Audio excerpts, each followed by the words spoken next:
The other half is gonna be like my best friends and my girlfriend. She's awesome. She lets me come inside of her. She's so great. You know, make it loud for her, right? She lets me. Yeah, sex. I like sex. Relatable. Fucking dudes. Here's the deal. Your next comic is so fucking amazing. He spells his name. That's very like an elf would. It's very beautiful. It's beautiful spelling. That's amazing. Please make it loud for the one and only Aaron Milam, ladies and gentlemen.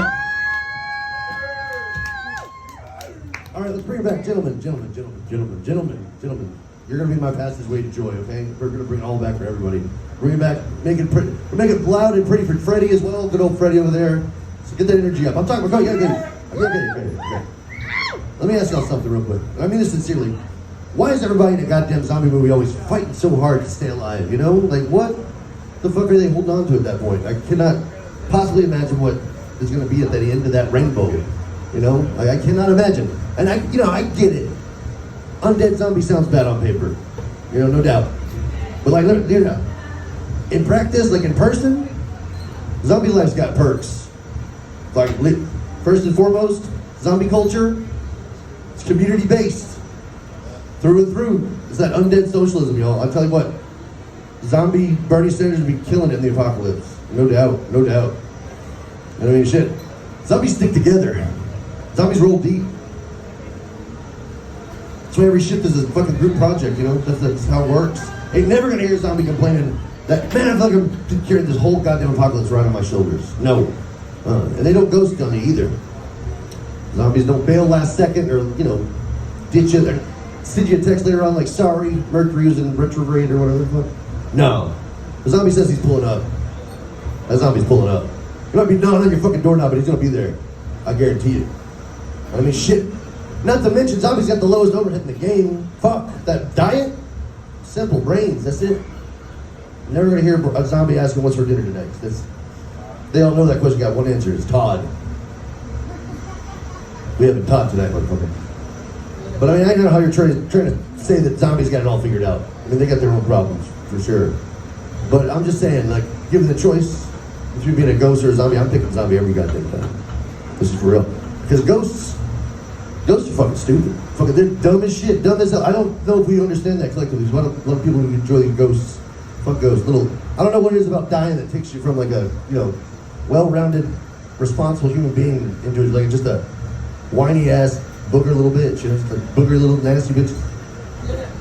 And I mean, honest to God, like most of these Hollies, they're basically the same anyway. Just a bunch of old-timey white dudes pissed off because you moved into their house. Like, bro, you were dead 200 years, motherfucker. Be grateful they torn this bitch down and built a Chipotle, for real. But no, here you are, floating around in a crusty-ass bed sheet with some holes cut in it, knocking over lamps, mumbling under your breath, deep sighing like a passive-aggressive ex. You know, that's scary shit. You know what's scary? It was how much my landlord's trying to raise my rent to, y'all. That's what's scary. That's how you haunt a motherfucker right there. For real. I'm way more scared of this housing crisis than any of that ghost shit. No doubt.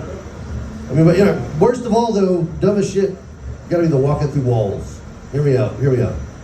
Ain't this your house, motherfucker? You forgot how to use the doorknob? Like, I know you know where the doors are, like for real. It's got interdimensional amnesia or some shit. Or is you trying to show off? It's like a weird ghost flex. Like Casper doing CrossFit or some shit, you know? I don't know, I don't get it. You look dumb as hell, they look dumb as hell. They do. And I mean, I cut them some slack if they're like what? Like a dinosaur ghost? Ain't no triceratops gonna fit their big ass head through these like modern colonial doorways. No way. That's just physics. But he's just Gary. Died 1860 because he was drinking the wrong water. And they said, we've been pissing and shit in that. Gary's like, fuck you, I'm thirsty. Now he's just still thirsty, but just more annoying. But anyway, the real story of burying the lead, what about them dinosaur ghosts? Where the fuck are the dinosaur ghosts? 65 million years, not a single spooky story about a spectral stegosaurus stopping around a Steinmart somewhere in St. Louis or some shit. Or a fucking poltergeist pterodactyl propped up in a plucker somewhere in Pittsburgh. For real, I mean, here's the thing. T-Rex, what, he just passed, he went on peacefully, went to the light, no problems. The motherfucker, like, couldn't even scratch his own ass. Fucking bad posture for sure. Known for taking asteroids to the dome, but no, he went peacefully. But little Timmy dies of a cough in 1840. He'd been crying up in your attic ever since. How's that make sense? That don't make no sense. And I'll tell you right now, like, yeah, I run up on some Victorian girl ghost in like in a hallway somewhere, like a hotel. I'd be like, get out. I mean, I'm gonna be scared. I'm gonna be like, I'm gonna take a moment, collect myself. But you know what's. Could you imagine though? To replace her with the ghost of a velociraptor. Still like, get out. I mean, you're terrified. More terrified you've ever been in your life. But you still gotta turn around. You're a really clever girl. If you're one of them clever girls. Yeah, that's not real. I mean, anyway, last one. And stick with me here. All these ghost shows talking about these haunted plantations, like the fucking Confederate General Beauregard, what's his face, and some antebellum bitch in the nightgowns over here floating around there. It's like, I'm pretty sure they went peacefully. They did what they wanted to do. Racism and fucking eating gravy just straight up the bowl. Just like, no. Now I'm telling you what, the real ghosts, I mean the saddest ghosts of all time, gotta be the ones with the unfinished business, the slave ghosts, which at that point not even unfinished business. That's not even like business never started. You ain't getting paid and shit. I mean, could you imagine your first taste of freedom is death? And they got your ass haunting the same plantation for all of eternity. I'd be like, fuck that, where's Ghost HR? Fuck, I'm gonna go on strike finally, shit. Float my ass down to Margaritaville and hunt some dude named Greg's jet ski. But, all right, thank you guys so much.